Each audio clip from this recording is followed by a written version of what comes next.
Bonjour à tous et bienvenue dans Déclic, le podcast qui tente de décrypter Google Ads et plus généralement l'univers du SIA. Je suis Jeremy Lacoste, consultant SIA depuis plusieurs années et j'aurai le plaisir d'aborder plusieurs fois par mois une problématique search. Sans langue de bois et toujours avec bienveillance, l'ambition au cours de chaque épisode est de déconstruire les mythes autour de Google Ads, une plateforme qui vient de fêter ses 20 ans en partageant mes échanges, lectures et retours d'expérience. Chaque mois, je ferai un récap des différentes actualités du search et plus particulièrement de Google Ads. Pour ce 7e épisode, passons en revue les différentes annonces glanées ici et là, avec un mois d'août exceptionnellement chargé. La première actualité concerne Gmail. En effet, l'association NOEB qui avait déjà porté plainte auprès de la CNIL concernant un usage frauduleux de Google Analytics est une nouvelle fois illustré en déposant une nouvelle plainte, toujours auprès de la CNIL, afin aujourd'hui de dénoncer notamment les pratiques de Gmail autour de deux choses. La première, c'est autour de la gestion, en tout cas la non-gestion ou le non-respect de l'opt-in, et la deuxième chose, c'est sur la gestion également du spam, notamment avec les publicités sponsorisées qui sont présentes dans Gmail. Ce que je retiens de cette affaire, c'est que finalement, on s'aperçoit que le législateur a du mal à faire respecter le cadre réglementaire et législatif, et que ce sont paradoxalement les actions qui viennent du bas, qui viennent de la société civile, qui permettent de mettre en place des balises, des bornes, afin de faire en sorte que le droit aux protections des données personnelles soit respecté. La deuxième actualité concerne la mise à disposition très prochainement de la DOH. Donc la DOH, qu'est-ce que c'est C'est simplement c'est le Digital Out of Office, c'est-à-dire c'est notamment tous les panneaux numériques où sont diffusées des publicités vidéo. Jusqu'à présent, il fallait passer par des places de marché ou par des trading desks spécialisés. Et Google a annoncé que désormais ces campagnes seront très prochainement pilotables depuis Google Display ou depuis DV360. La troisième actualité concerne Performance Max, et c'était quelque chose qui était très attendu.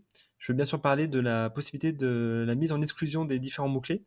Précédemment, il fallait passer par son AM ou par un formulaire de demande de mise en exclusion, et là, Google a annoncé que dans les paramétrages des campagnes, on va pouvoir effectivement intégrer une liste jusqu'à 1000 mots-clés en exclusion.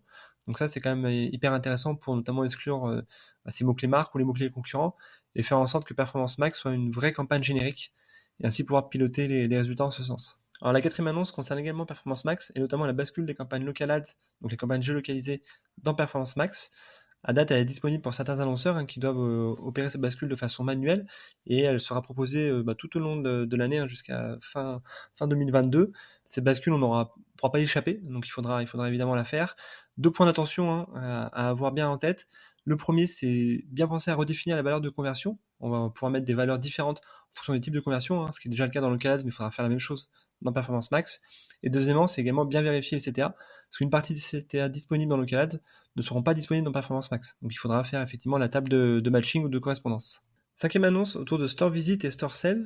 Il va désormais être possible d'avoir un pilotage beaucoup plus fin et granulaire au niveau du Smart Bidding, avec finalement une approche différentielle par objectif, et ainsi intégrer des règles de pilotage de la conversion pour augmenter ou réduire la conversion, en tout cas la valeur de la conversion sur la partie Drive to Store.